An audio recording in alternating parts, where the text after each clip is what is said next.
जय माता दी दोस्तों, welcome back to my YouTube channel Adishakti को नमन। अब हम पहुंच गए हैं माता वैष्णो देवी की पवित्र भूमि कटरा, जो है धर्म की नगरी और जहां पर विराजमान है हमारी माता वैष्णो देवी त्रिकुट पर्वत पर 3 पिंडियों के रूप में माँ काली, माँ लक्ष्मी और माँ सरस्वती। पार्ट 1 आप मेरा देख चुके हैं। अब ये मेरा पार्ट 2 है, जो आपको कटरा टू अर्धकुंवारी तक आपको देखने को मिलेगा। कार्ड लेने के लिए बने रहिएगा मेरे साथ ब्लॉग में। अब हम मिलते हैं RFID काउंटर पे। जय माता दी। है, पैन कार्ड भी हो सकता है, जो भी आपका आईडी प्रूफ हो वो दिखा करके आपको RFID कार्ड जो है प्रोवाइड किया जाएगा और आपकी सिटी का पिन कोड पूछा जाएगा। तो पहले कंपलसरी नहीं था आपके पास आपका आईडी प्रूफ होना, लेकिन अब श्राइन बोर्ड की तरफ से आईडी प्रूफ होना कंपलसरी कर दिया गया है। दूसरा, जो RFID कार्ड का जो वैलिडिटी टाइम है वो अब बढ़ा दिया गया है। सुबह 4 बजे से और रात्रि 10 बजे तक आप RFID काउंटर से RFID कार्ड आप ले सकते हैं कटरा स्टेशन से। दूसरी अगर मैं बात करूं RFID कार्ड की, तो आपको RFID कार्ड जो है फवारा चौक, जो पुराना बस स्टैंड है, ठीक वहाँ से भी आपको निहारिका भवन के पास से भी आपको RFID कार्ड मिलते हैं। तीसरी हम बात करें ताराकोट मार्ग से, अगर कोई यात्री जो है इन दोनों जगह से RFID कार्ड प्राप्त नहीं कर पाते हैं, तो वो ताराकोट मार्ग से अगर यात्रा कर रहे हैं तो ताराकोट मार्ग पर RFID कार्ड की 24 आवर्स जो है श्राइन बोर्ड की तरफ से सुविधा उपलब्ध है। अब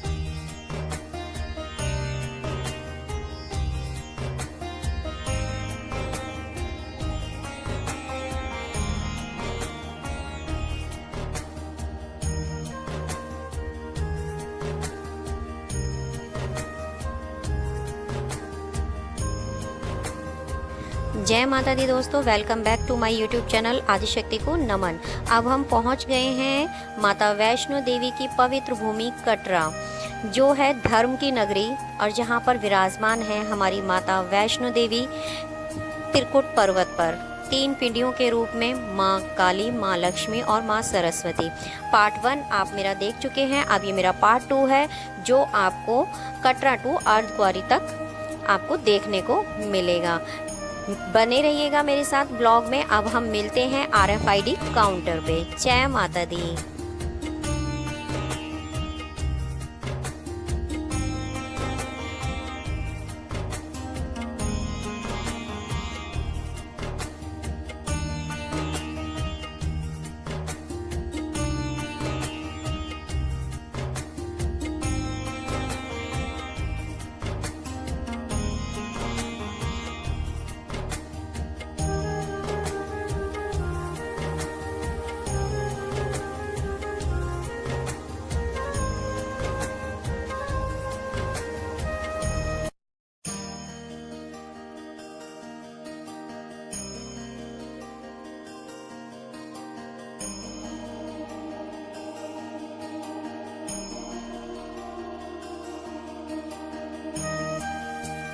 RFID कार्ड लेने के बाद फिर हमारा मेन मकसद था रूम। तो सबसे पहले हमने होटल में किया रूम बुक, और रूम बुक जब हमने किया तो हमें पिक एंड ड्रॉप की फैसिलिटी हमारे होटल की तरफ से मिली।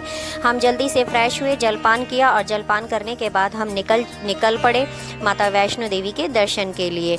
तो दर्शनी ड्योरी पर हम पहुँच गए हैं। आप सामने देख रहे हैं कि ये माता वैष्णो देवी के दर्शनों के लिए पहला पड़ाव है, जहाँ पर हमारे RFID कार्ड और हमारा लगेज होता है चेक। तो मैं आपको बता दूं कि यहाँ पर अगर मैं लाइन की बात करूँ तो लेडीज़ और जेंट्स की जो लाइन है चेकिंग के लिए वो अलग होती है, और आप अपने लगेज के साथ कोई भी लैपटॉप, कैमरा नहीं ले जा सकते हैं और कोई भी नशीला पदार्थ आप अंदर नहीं ले जा सकते हैं। तो बने रहिएगा मेरे साथ ब्लॉग में। अब मिलते हैं हम अपने माता वैष्णो देवी के अगले पड़ाव पर। जय माता दी।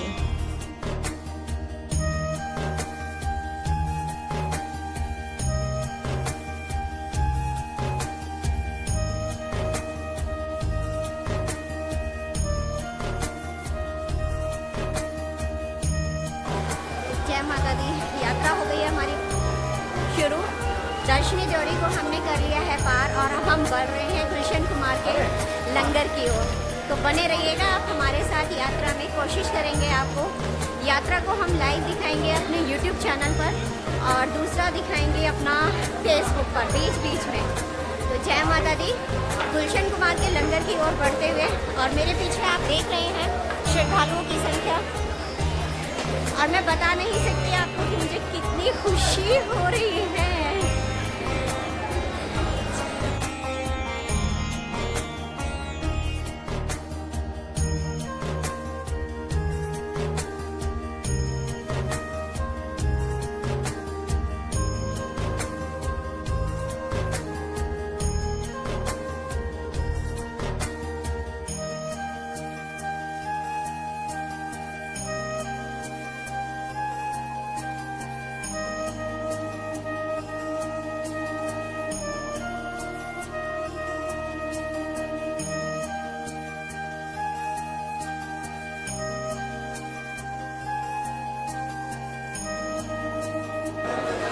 जय माता दी दोस्तों, ये जो सामने आप देख रहे हैं बोर्ड, ये यहाँ से आपका ताराकोट मार्ग के लिए भी जाता है।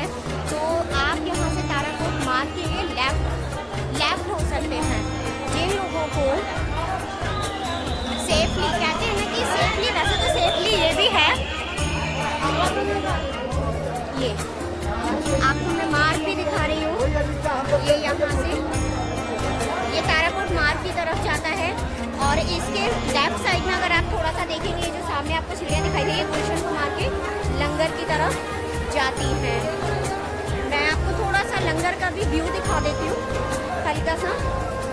ये देखिएगा, ये जो लाइन लगी हुई है नीचे, ये गुलशन कुमार के लंगर के लिए लाइन लगी हुई है, और सामने बैठी है हमारी माता रानी। और ये अब मैं आपको जूम करके थोड़ा सा दिखाऊंगी, हमारा अर्धकुंवारी टेम्पल। जय माता दी, बने रहिएगा आप।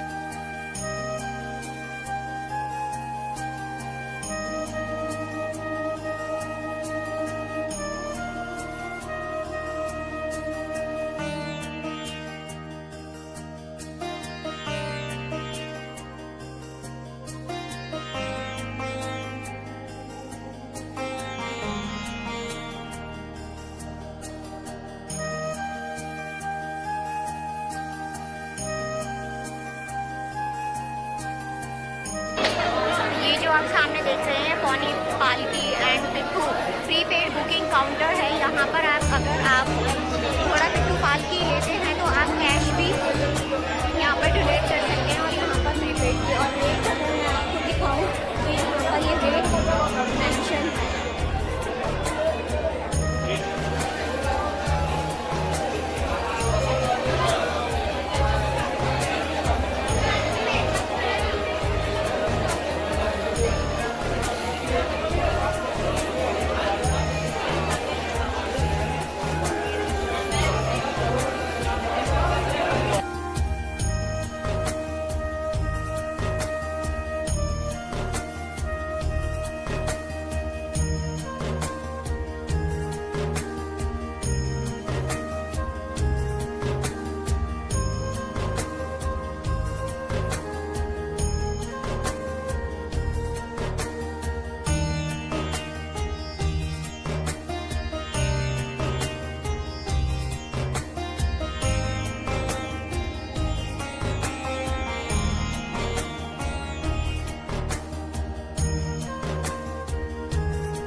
जय माता दी दोस्तों, अब हम आ गए हैं अपने दूसरे पड़ाव बाढ़ गंगा।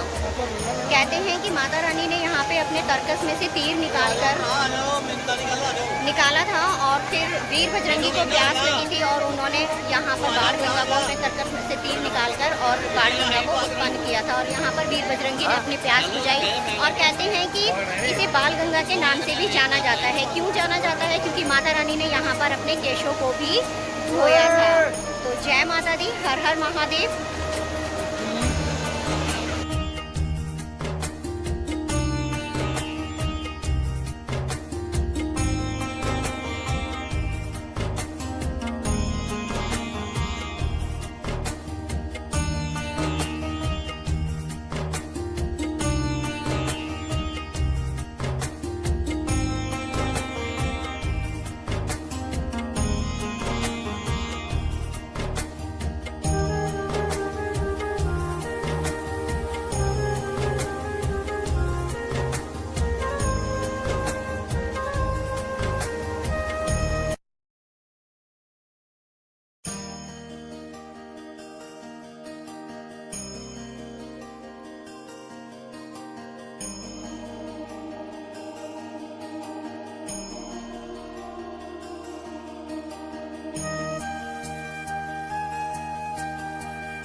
जय जय जय।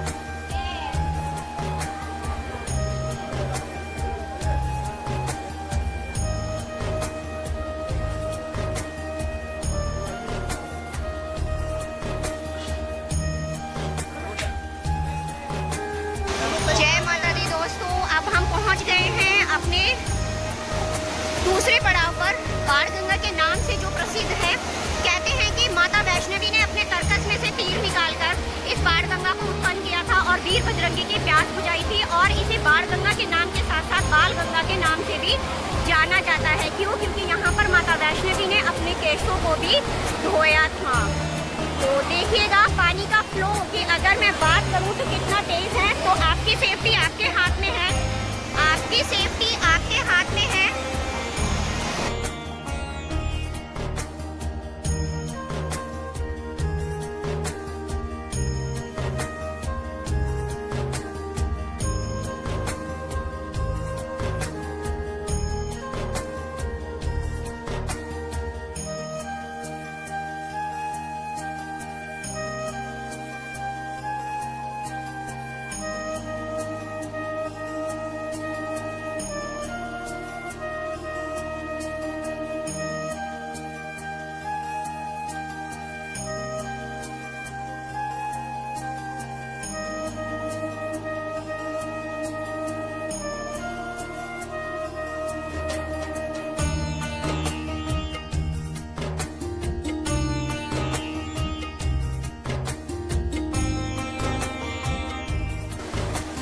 जय माता दी। बाणगंगा से अब हम आगे निकल चुके हैं थोड़ी 10 कदम की दूरी पे। अगर मैं बोलूँ तो गीता माता का मंदिर है। 10 कदम की दूरी पर ही, बाणगंगा से 10 कदम की दूरी पर गीता माँ का मंदिर है, जिसके आप बड़े ही भक्ति भाव से दर्शन कर सकते हैं। जय माता दी।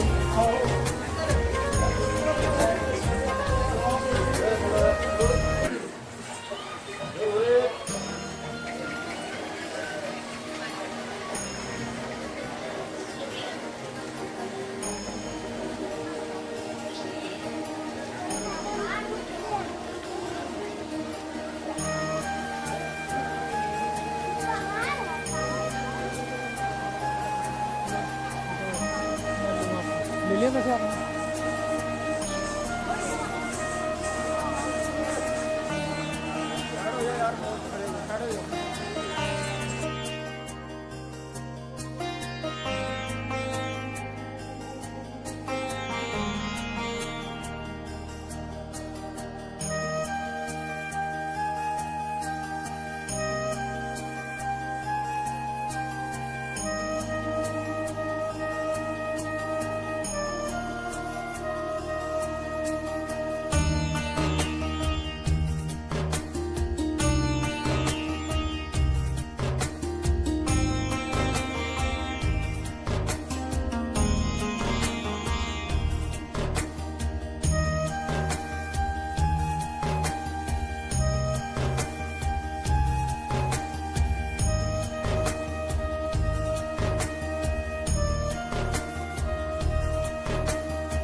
जय माता दी दोस्तों, अब हम आ गए हैं अपने तीसरे पड़ाव चरण पादुका मंदिर। कहा जाता है कि यहाँ पर माता जी का पीछा करते करते भैरवनाथ जब आ रहे थे तो माता जी ने यहाँ पर कुछ समय ठहर कर भैरवनाथ को पीछे मुड़कर देखा था, और जब उन्होंने पीछे मुड़कर देखा तो यहाँ पर वो कुछ समय के लिए रुकी, तो उनके यहाँ पर चरण के जो पद चिन्ह है वो यहाँ पर स्थापित है। मंदिर के अंदर उन चरण चिन्हों के ऊपर बहुत ही सुंदर पाजेब बनाई गई हैं, जिनके दर्शन करने से कहते हैं कि हमारा जो भी जन्म है वो सफल हो जाता है। तो आप दर्शन कर रहे हैं श्री माता वैष्णो देवी के यात्रा पड़ाव पर चरण पादुका मंदिर के।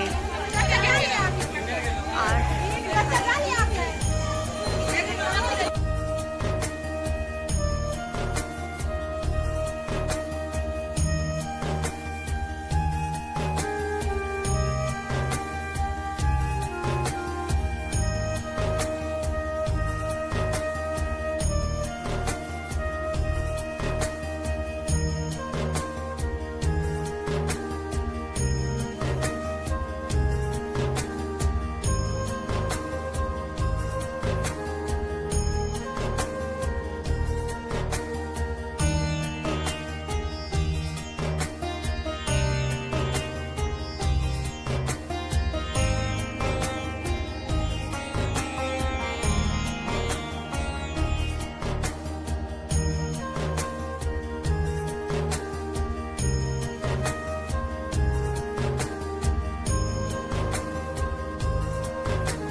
जय माता दी दोस्तों, ये इंद्रप्रस्थ भोजनालय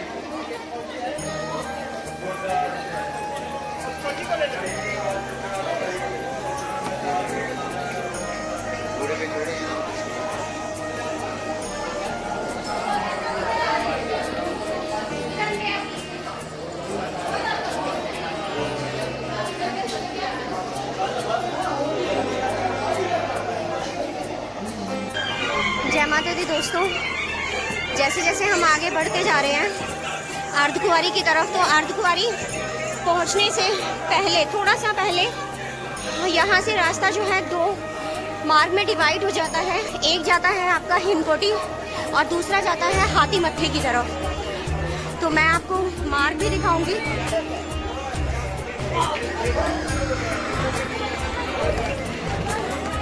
ये देखिएगा, ये बोर्ड पे आप मेरे लेफ्ट साइड देखेंगे तो ये वाला जो मार्ग है, ये जो मार्ग है सामने, ये आपका हिमकोटी की तरफ जाता है, जिसके जो यात्रा ट्रैक पे मैं अगर किलोमीटर की बात करूँ तो 5.5 किलोमीटर है। और इधर से अगर आप देखते हैं मेरे लेफ्ट साइड, तो लेफ्ट साइड ये मार्ग जो जाता है आपका हाथीमत्थे की तरफ।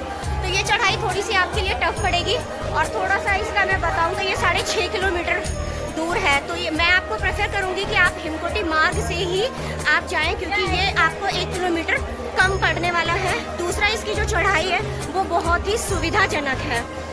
हाथीमत्थे की चढ़ाई थोड़ी सी टफ हो जाती है, तो मैं आपको यही प्रेफर करूँगी कि आप हिमकोटी मार्ग ही चूज़ करें। जय माता दी, मिलते हैं हम अब आगे। जय माता दी। अब मैं आ गई हूँ अपने अगले पड़ाव अर्धकुंवारी गर्भजून, माता वैष्णो देवी के अर्धकुंवारी मंदिर के पास। जैसा कि आप देख रहे हैं कि मौसम बहुत ही सुहावना बना हुआ है।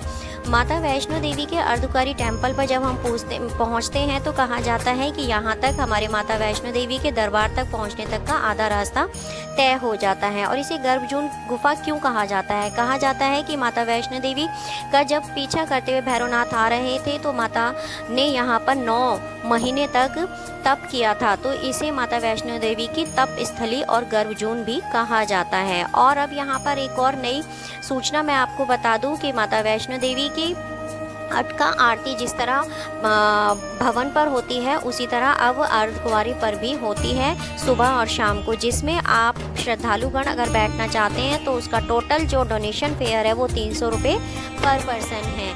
और सबसे मेन इम्पॉर्टेंट बात, जो लोग अटका आरती में बैठते हैं उनको माता के गर्भजून से गुफा के दर्शनों की अनुमति सबसे पहले दी जाती है।